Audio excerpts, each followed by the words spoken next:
Fundamentos del lenguaje Java, 24ª parte. Herencia y polimorfismo. Dos aspectos fundamentales de la programación orientada a objetos son la herencia y el polimorfismo. ¿Cómo funciona esto? La herencia pues es uno de los aspectos básicos y permite la creación de clasificaciones jerárquicas. Mediante la herencia lo que podemos hacer nosotros es crear nuestras clases, y estas clases van a contener atributos y métodos. Definimos las clases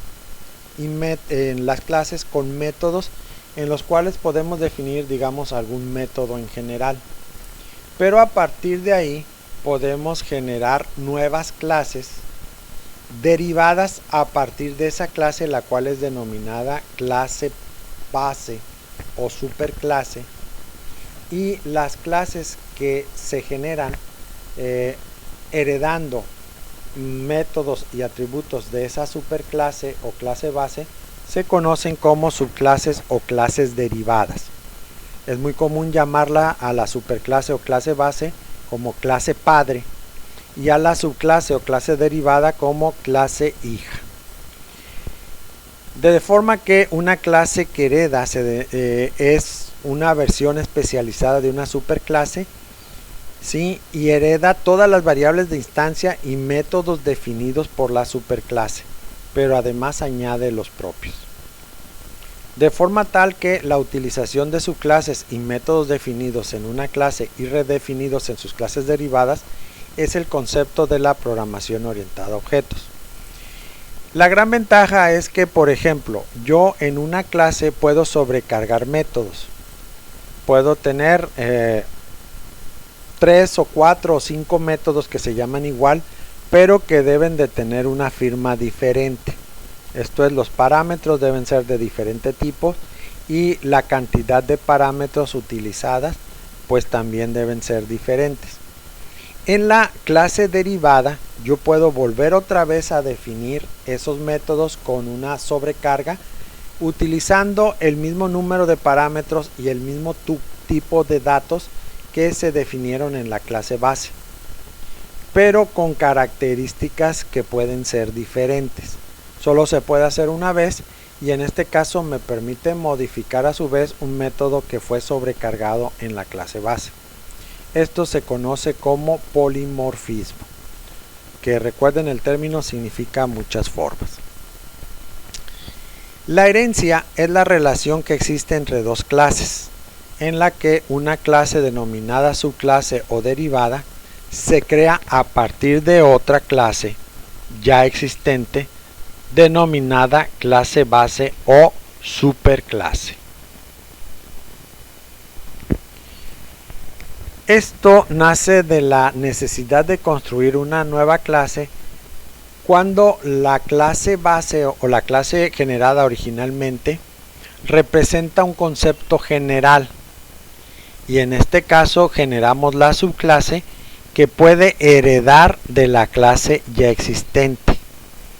Van a tener código y datos comunes, y la forma en la que podemos nosotros definir una clase derivada es con la palabra extend, ¿sí?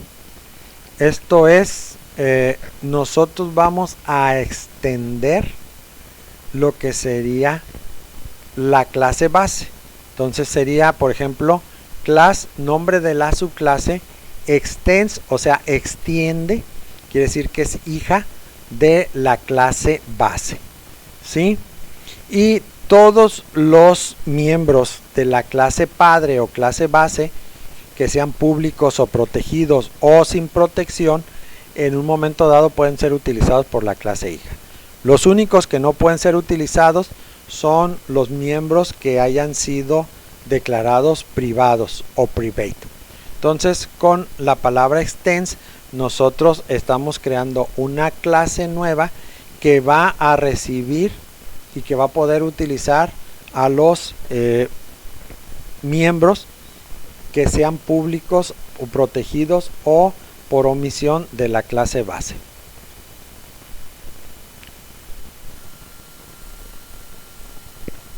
La sintaxis para la declaración de una subclase o clase derivada es class, nombre de la subclase, extends, nombre de la clase base.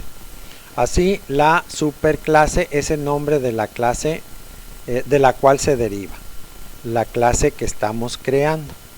Entonces quedamos que aquellos miembros que tienen visibilidad public, protected o por defecto se incorporan a la subclase con la misma categoría de visibilidad que tienen en la clase base.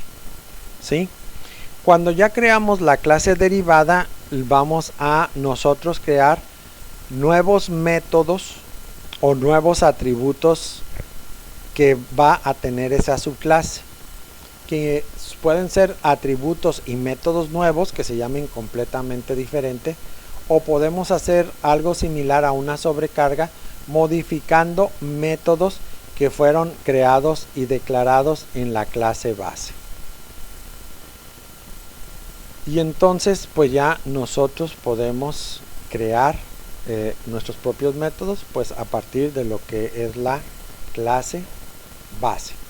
Entonces en la clase derivada pues crearemos nuestros propios atributos o nuestros propios métodos. Por ejemplo, si existe una clase figura y deseamos crear una clase triángulo, la clase triángulo puede derivarse de la clase figura. Entonces class triángulo extends figura, y entonces en la clase triángulo vamos a crear nuestros propios variables de instancia, nuestros propios métodos que pueden ser públicos, protegidos. Incluso esa clase puede tener sus propios métodos y atributos privados, los cuales no pueden ser conocidos por su clase base, pero tampoco por sus clases derivadas. O sea, yo puedo crear clases derivadas a partir de clases derivadas.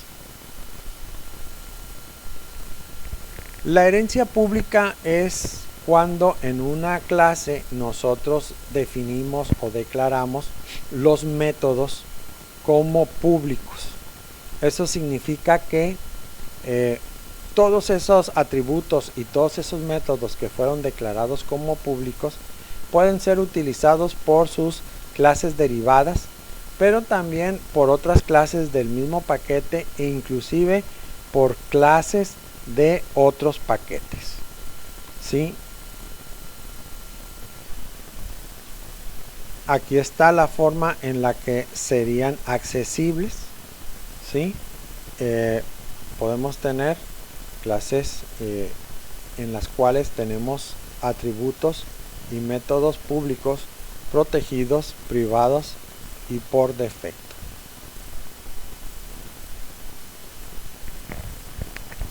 Las clases declaradas public, que regularmente es la forma en la que se declaran, pueden ser accedidas por clases de otros paquetes inclusive. Los constructores de las subclases se manejan exactamente igual que con los constructores de las superclases, ¿sí? Pero si en un momento dado se quiere tener acceso a algún elemento, por ejemplo algún atributo de la superclase, se utiliza la palabra super, ¿sí? Tiene dos formas generales. La primera llama al constructor de la superclase y la segunda se usa para acceder a un miembro de la superclase que ha sido escondido por un miembro de una subclase. Esto es precisamente si queremos llamar por ejemplo a un atributo de la clase base, lo podemos hacer a partir de la subclase utilizando super. Por ejemplo, aquí está, estamos llamando al constructor de la superclase utilizando super, o sea, simplemente con poner super automáticamente llama al constructor de la superclase y se le debe de poner la lista de parámetros adecuada para que sepa en un momento dado el compilador a qué tipo de constructor es al que se está llamando. Si en un momento dado la superclase no tuviese un constructor, pues se pone super con los paréntesis sin argumentos y esto está indicando que va a llamar al constructor por defecto, que siempre existe cuando no se definen constructores de una clase. Tenemos aquí un ejemplo, la clase resta y la clase resta2. La clase resta2 es una subclase derivada de la clase resta, y entonces por eso definimos class resta2 extends resta. Y lo que hacemos ahí en un momento dado pues es declarar nuestras propias variables de instancias. Tiene su propio constructor, pero también hace llamada a las variables de instancia definidas en la superclase. Inclusive también pues nos permite llamar, si en un momento dado, al constructor de la superclase.